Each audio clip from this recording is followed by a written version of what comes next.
That's cute. I throw my blade toward her firearm. My knife edge cuts the pistol in two. I smirk, waiting to see the priceless look of fear in her eyes. But she gingerly tosses the mangled weapon to the floor. I feel a hand wrap around my neck and instinctively tuck my chin. A sweaty hand covers my mouth. I reach back to try and poke the attacker's eyes, but he is too intelligent to stand that close. That was a cute trick. Ross drones, pinning my hands to my back. I didn't think you were dumb enough to attempt this, but I'm flattered that you risked your life to save mine. Why are you helping her? I don't fight the handcuffs he locks me in. I know he's stronger. That was just the bait we used to get you and Azariah back. The state wouldn't destroy their greatest asset over one escapee. He kicks my knee and forces me to kneel before the Grandmaster. Ross takes the hat off my head. You even brought my hat back. Thank you, darling. She grasps a small handheld device that blinks blue. I turn my head to stare her down with one good eye. She circles and takes my dead side. I feel the cool metal from the device press against my shoulder as it re-injects the chip into my right arm. The chip throbs as it begins to send hormones to my brain. The memories are still there, but it's foggy again. I hold on to the thoughts of Peanut and little Joel until they all fade into dreamlike figments of my imagination.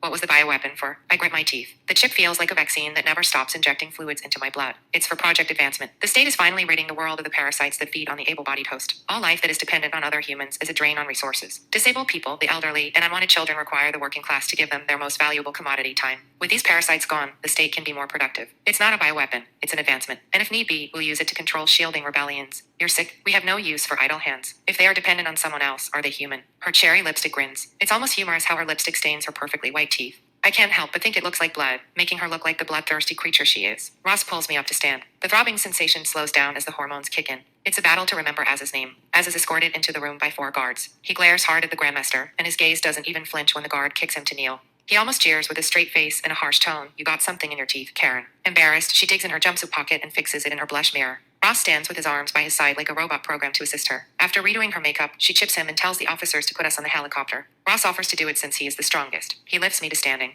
I drag my feet as he pulls me into the hallway. I can't remember why I feel so betrayed by his good looks. That little voice of conscience tells me he is a traitor, but I don't know which side he's crossed. Ross snaps the handcuffs off and steps back. Through the sterile, bulletproof halls of the DCB, I follow Ross to the entrance lobby and stop near the front desk, where a secretary must sit during office hours. A little pot of flowers offers the only pop of color in this place. You have about 30 seconds to run. He whispers, I have the weapon, but something happened in the shielding when you left. Out of his pocket, he shows me the clear vial. What weapon? I stagger back and lean on the desk. Oh yeah, how is the shielding? I think I need to talk to Gia. I can't remember. Just stay here. Ross retrieves the man whose name is on my tongue and unties his hands. The man throws Ross against the wall and holds him by the throat. Ross tries to get out of his grasp by swatting his beefy hands. I think he was trying to help us escape. I reason, trying to remember whose side I am on. Man, pick a side. He lets Ross go. Ross dusts himself off. He waits for a second but lets anger get the best of him. He punches the big man clear across the face. He doesn't flinch. He doesn't even fight back. Let's go. I have a weapon to disarm. He walks away, expecting us to follow. The Grandmaster's heel sound down the hall. You might want to consider disarming the bioweapon in front of you. Piper, you know what to do to the enemy. She's familiar, so she must be on my side. I do as she tells me. I charge at the man to take him down. I know I can't take him in hand-to-hand combat, so I scan the area for something to use against him. I don't see any knives, but there is that flower pot with the pretty orange flowers. I kick the pot off the desk and watch it shatter into sharp pieces. I get hold of the largest fragment and run at him. His eyebrows raise as I lift the shrapnel. I reason I can get a clean cut to the neck. I jump, aiming for the neck, but he catches my wrist. My eyes widen, realizing that he has me in a vulnerable position. He is my dominant right hand. He is so tall that my feet dangle as he holds me by the arm. I'm too close to round kick, so I knee him in the A-frame. He bends over in pain for a brief second before recovering. He gets the piece of clay and slices the skin on my arm where the blinking light is. I don't feel any pain, but am dizzy when I see the blood-spattered pottery drip on the clean floors. He rips out the chip, and it comes out as quickly as a splinter. I remember. He sets me back on my feet. I grab the bloody pottery and turn to face Karen. I once thought of her as a motherly figure, but she's too young to be my mother now that I know my birth mother. She stands tall, her arms crossed, rubbing her lips together and distributing her lip balm. I walk up like a prowling lion waiting for the right moment to strike. With my right foot back, I take a fight stance and watch her non-combative movements. Darling, I'm not the one behind Operation Advancement. The mastermind of that plan is Dr. Azariah Jones. It's a shame his work was cut short. I flinch. I'm deaf for a moment before my ears buzz like static on an old TV. The bulletproof walls echo the sound of the gunshot through the building. With my eyes swollen shut and my hearing momentarily impaired, I'm at a dangerous disadvantage. All I manage to keep my focus on is her clavicle bone to predict her next move. Karen did not fire it. It was Ross. I know it before I even turn around. I don't bother to turn. I burst towards the Grandmaster. She goes down without a fight. I spare her my rage. I don't hammer fist her plastic face in. I hold the pottery to her throat and listen to her slow and deep breath.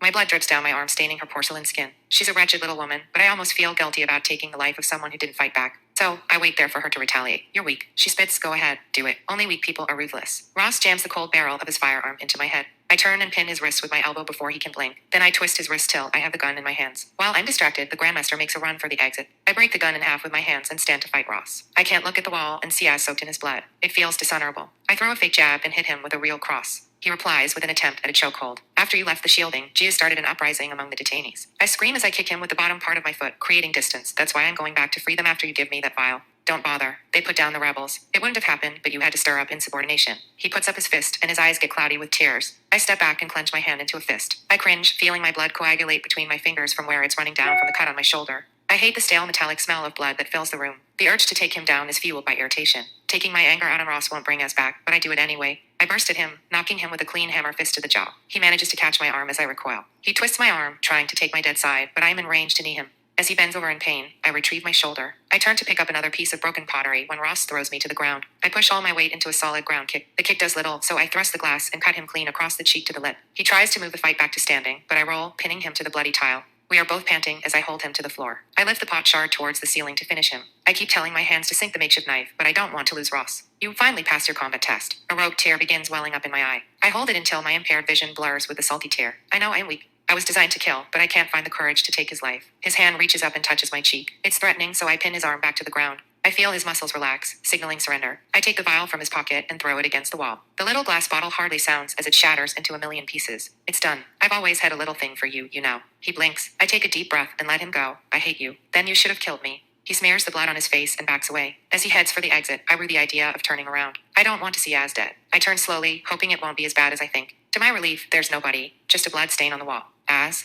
I yell, letting the empty walls carry my voice in an echo. No one replies. I stumble back to leaning on the desk. We made a mess of the main lobby. From my one good eye, I see a white room that's a blank canvas splattered with red paint. A good portion of that blood is mine, making my head spin to think about it. I'm glad that there are still enough hormones running through my blood to block the pain signals. The sound of footsteps makes me jump off the desk. I run to the hall. Before thinking, I yell as, "Halt, 3 guards greet me, you are under arrest, MS. Opre for inciting a violent uprising, destroying property, and endangering the people of America. I don't want to fight them. I finished my mission, so I'll surrender." A glimmer of light in the window catches my eye as they place the handcuffs back on my bloody wrist. It looks like headlights moving toward the lobby's floor-to-ceiling window. The security guard pulls on the cuffs, which send a shocking amount of pain down my right arm. I lash out the pain by snapping the chains in a pulling motion. One agent with pointy ears and flat-chapped lips points his gun at me. I recognize this guard as a DCB agent who frequented the shielding. Another warns that car is going to hit the building. The men run to the hall. I turn to see the lights getting bigger and bigger. A black SUV with a silver grille on the front comes into full view. The silver grille is smashed instantly on impact with the wall of glass. The entire wall rains down shards of glass onto the tile floor. As my heart jumps into my throat, seeing him in the driver's seat. The guard with the gun draws and fires at the black SUV, smashing the windshield and taking the mirror off the door. "Hurry up and get in." I read his lips. I run for the car and slide into its passenger seat. Before I'm in the seat, Azariah throws the car into reverse and maneuvers a handbrake turn back to the snow-covered street. The car skids on the icy roads, and Az nearly loses control, peeling out onto the main street. He holds his leg tightly every time he pushes himself up to see out part of the windscreen that is not cracked. I'm amazed that he found the strength to walk away. "Your engine is overheating, darling." I hear a woman's voice in the back of the car. Terrified, I turn to see the Grandmaster in the back seat. It's like a nightmare. Az comforts me. I almost forgot we have a hostage to bring back to Texas. I'm stupid for letting her get away. Az had to clean up my sloppy fighting. The engine starts backfiring about 10 miles out of the town. It's barely crawling, so Az pulls over to the roadside tundra. How could it overheat? It's 10 degrees below freezing. I rub my now aching head and watch the hood of the car smoke through the shattered glass. The smell of burning rubber makes me wish I still had a mask on, but at least the car's cabin is warm. Az doesn't reply. He exhales slowly and leans back into his seat. I gaze back to see Karen trying to chew at the duct tape around her hands. I scoff at her plan to escape. She would not last half an hour in these conditions if she tried to run. Once the engine stops smoldering, Az tries to restart the car. The car coughs and sputters to no avail. When he stops turning the key, it's dead silent. I throw my head against the back of my seat. This is hopeless. The cold air floods the car as Azariah steps out into the elements. He limps to the front of the car and looks for a way to get to the engine.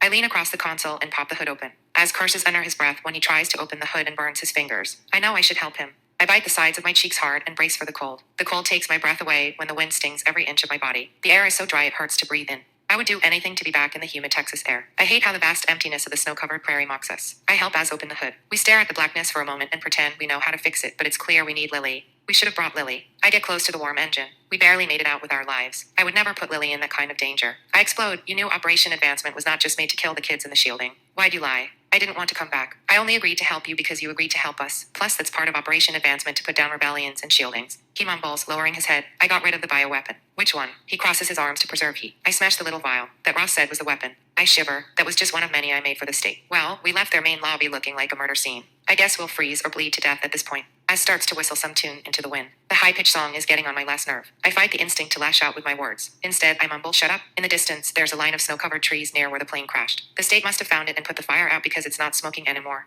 When I think about the cottage my parents built and the warmth of Texas, I think I may have made a mistake coming here. My parents' house has a quaint olive green facade that blends in with the elements of the earth. I love that it's not perfect. It has got a million little imperfections that make the house unique. It's like me, imperfect, free, and wild without the chip. The cold wind brings my daydream to an end, but thinking of Mom and Joel in the warm kitchen making a pot of fresh coffee makes me wish I'd listened to Mom.